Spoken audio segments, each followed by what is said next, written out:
नमस्कार, मैं वीरेंद्र राठी आपके साथ। साथियों, समाज के अंदर हर आयु वर्ग में नौजवान पैदा होते हैं जो किसी न किसी क्षेत्र में अपना विशेष भूमिका निभाने का काम करते हैं। उसी भूमिका की वजह से उस शख्सियत की भी पहचान बनती है और उसके परिवार की भी पहचान बनती है और गांव की भी पहचान बनती है, जो पहचान व्यापक रूप लेकर के जिला, प्रदेश और राष्ट्रीय स्तर पर अपनी एक निशानी छोड़ती है। उसी प्रकार का एक नौजवान लड़का जिसकी उम्र मात्र आज 24 साल के आसपास, झज्जर जिले के छोटे से गांव गुड्ढा में जिसका जन्म हुआ और जिन्होंने अपने समाज की भलाई के लिए चंद्रशेखर रावण के संगठन भीम आर्मी के साथ जो जुड़े और प्रदेश के अध्यक्ष पद पर वो रहे। कुछ समय के पश्चात उन्होंने एक अपने नए संगठन का निर्माण किया, यूथ आर्मी। यूथ आर्मी के आज प्रदेश के अंदर हज़ारों कार्यकर्ता, हज़ारों जोशीले नौजवान, 17 जिलों के अंदर संगठन की इकाई। आज आपकी मुलाकात मैं करवाता हूं यूथ आर्मी के अध्यक्ष भाई यमन गुड्ढा जी से। तो यमन गुड्ढा जी, सर्वप्रथम तो आपका हमारे चैनल के ऊपर बहुत बहुत स्वागत है। बहुत बहुत धन्यवाद आपका और आपके सभी दर्शकों को मेरी तरफ से नमस्कार। आपने जो यूथ आर्मी का गठन किया, प्रमुख रूप से जो 2-3 उद्देश्य थे जिनको लेकर के इसका निर्माण आपने किया, वो उद्देश्य आपके कौन कौन से थे? देखिए, यूथ आर्मी का निर्माण इसलिए किया गया था, जब संगठन को छोड़े हुए मेरे को 6 महीने हो चुके थे। तो उसके बाद सभी साथियों की मीटिंग मैंने ली तो देखा कि जितने भी साथी थे उस मीटिंग में 700 से 800 साथी जो गोहाना में वो मीटिंग हुई थी, और उसमें देखा गया कि जितने भी साथी हैं सब युवा हैं। तो फिर सोचा गया कि इस संगठन का नाम क्या रखा जाए। तो फिर देखा भाई ये तो सारे साथी युवा हैं, जो युवाओं की आर्मी है, इसका तो नाम यूथ आर्मी रख देते हैं। और जो संगठन का उद्देश्य था वो यही था कि किसी गरीब मजदूर पर जब अत्याचार हो तो उसकी आवाज़ को बुलंद करने के लिए, जब प्रशासन और शासन उसकी ना सुने किसी की, तो उसकी आवाज़ को बुलंद करने के लिए इस संगठन को बनाया गया। आपने संगठन का निर्माण किया और आप पिछले 2-3 साल से हम देख रहे हैं कि काफ़ी एक्टिव अपने क्षेत्र के अंदर हैं। लेकिन एक बदकिस्मती कहें या ऊपर वाले की चूक कहें, अपने भाग्य को कोसें कि आपके पिताजी एक मिलिट्री पर्सन थे और वो इसी साल 16 अप्रैल 2024 को देश की सेवा करते हुए शहीद हो गए। उसके बाद आपका जो कार्य क्षेत्र था, मन तो टूटता ही है, पर एक बहुत बड़ा सेटबैक परिवार के लिए है। आपका मनोबल कितना टूटा और दोबारा से आप फिर से सक्रिय भूमिका के लिए मैदान में आ गए हैं। तो आपके पिताजी से आपकी बात पहले बहुत बार हुई होंगी, तो उनसे क्या प्रेरणा आप लेकर के आगे बढ़ रही हैं? देखिए, पहले तो 3-4 महीने तक तो जब ये और एक मैं बात आपके सामने शेयर करता हूँ। जिस दिन मेरे फादर साहब शहीद हुए उससे पहले दिन मेरी 8 बजे मेरे पापा से बात हुई और उन्होंने एक ऐसा शब्द मेरे को कहा था जो आज तक मैं याद करता हूँ ना तो रूह कांप जाती है, कि अभी तो तेरा बाप जिंदा है। हमारे हरियाणा में कहते हैं ना, अभी तो तेरा बाप जिंदा है, अभी तने टेंशन लेने की ज़रूरत है। और सुबह सुबह मेरे पास 6 बजे 05 बटालियन के जो कमांडेंट है उनका फ़ोन आया कि भाई आपके फादर साहब की डेथ हो गई है। तो समझ में ही नहीं आया 3-4 महीने तक तो कि ये हुआ क्या, कैसे हुआ। फिर काफ़ी लोगों की बात सुनकर और अपना मन नहीं बना पाए कि करना क्या चाहिए।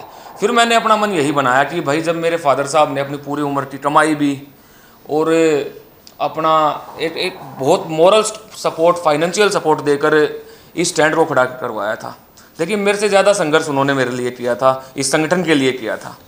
तो उस चीज़ को कायम रखने के लिए मैंने फिर से इस संगठन को दोबारा से जोड़ा और आज एक दोबारा से संगठन की जो मजबूत एक स्तंभ तैयार कर। ऐसे हादसों से अक्सर लोग निकल नहीं पाते हैं और आप इस बड़े हादसे से निकले हैं और फिर भी अपने संगठन की तरफ सोच रहे हैं और अपने समाज की भलाई के लिए आप दोबारा सक्रिय हो रहे हैं, तो आपके जज्बे को तो हम महसूस कर ही सकते हैं।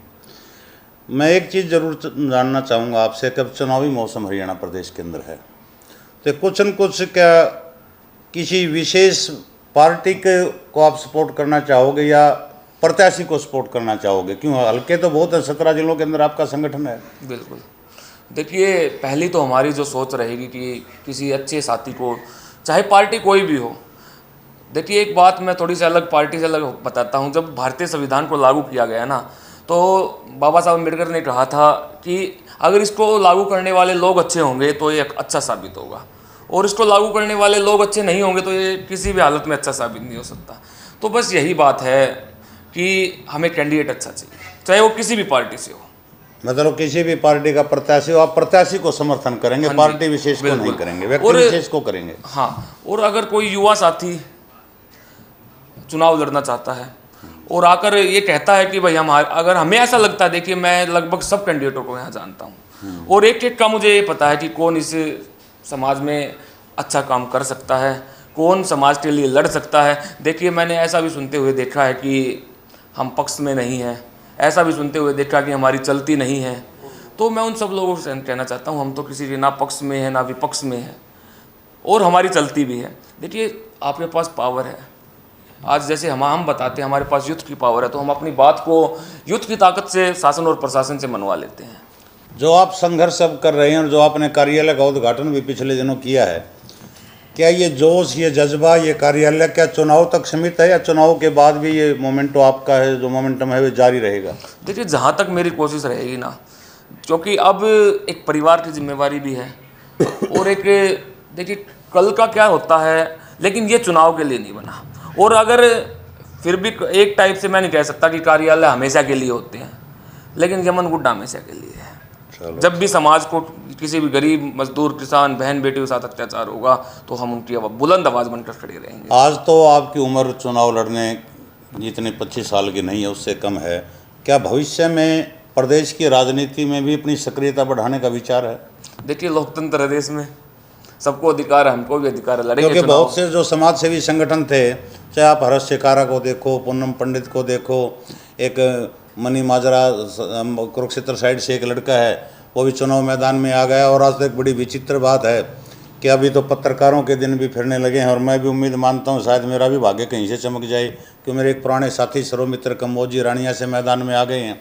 धर्मेंद्र कवारी जी गुरुकुल पॉलिटिक्स चैनल के जो चलाते हैं, उनकर ने भी घोषणा की कि मैं नायब सिंह सैनी के खिलाफ चुनाव लड़ना चाहता हूं। और आज जो लास्ट अपडेट जो आज की है, PGIM रोहतक के जो 4 सीनियर डॉक्टर हैं, जो HOD हैं अपने डिपार्टमेंट के, वो भी कहीं न कहीं किसी न किसी पार्टी से चुनाव मैदान में जाना चाहते हैं।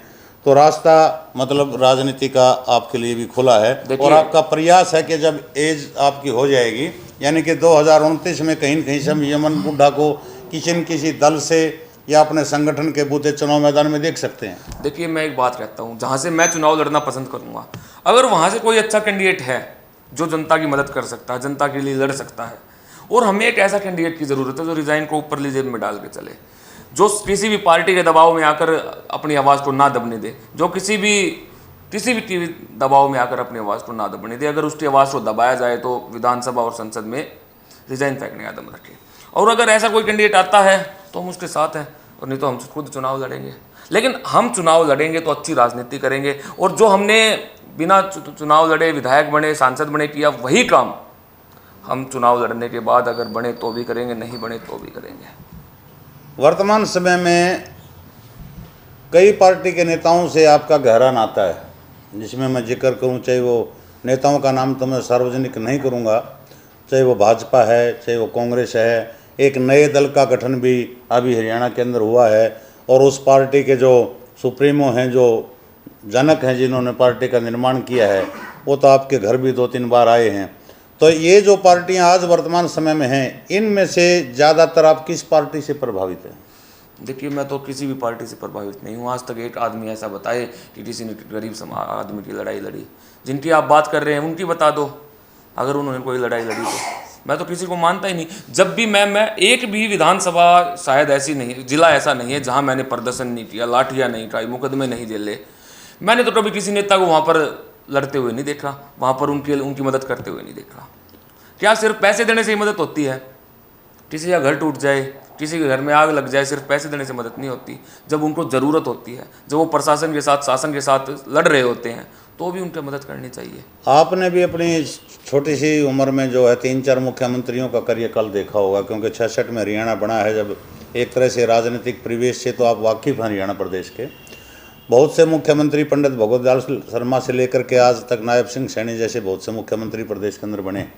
सबसे ज़्यादा अच्छा मुख्यमंत्री या कार्यकाल आप किस मुख्यमंत्री को एक आदर्श सीएम के रूप में आप नाम किसी का बताना चाहें तो? आदर्श सीएम के रूप में तो देखिए, मैं जितना को मैं जानता हूँ, जितना ये मैंने खुद सामने से देखा है, सबको काले झंडे दिखाए हैं। अब किसको मैं ये मानूं कि मैं ये सही है? अगर वो सही होते तो उनको काले झंडे दिखाने की ज़रूरत ही नहीं पड़ती। खट्टर साहब को एमडीयू में जब भी खट्टर साहब आते थे मेरे को नज़रबंद कर लिया जाता था। ऐसा इस नायब सिंह सैनी, अभी इस नायब सिंह सैनी जी आए तो मेरे पास प्रशासन वाले पूछ रहे थे कोई प्रोग्राम है या नहीं। बताओ, नायब सिंह सीएम आ रहे हैं, हमारा क्या प्रोग्राम है उसमें?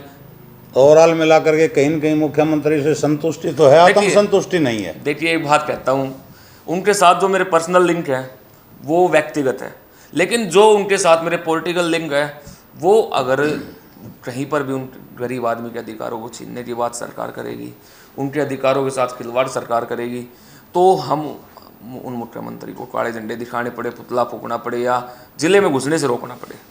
हमारी तरफ से आपके उज्ज्वल भविष्य की हम कामना करते हैं।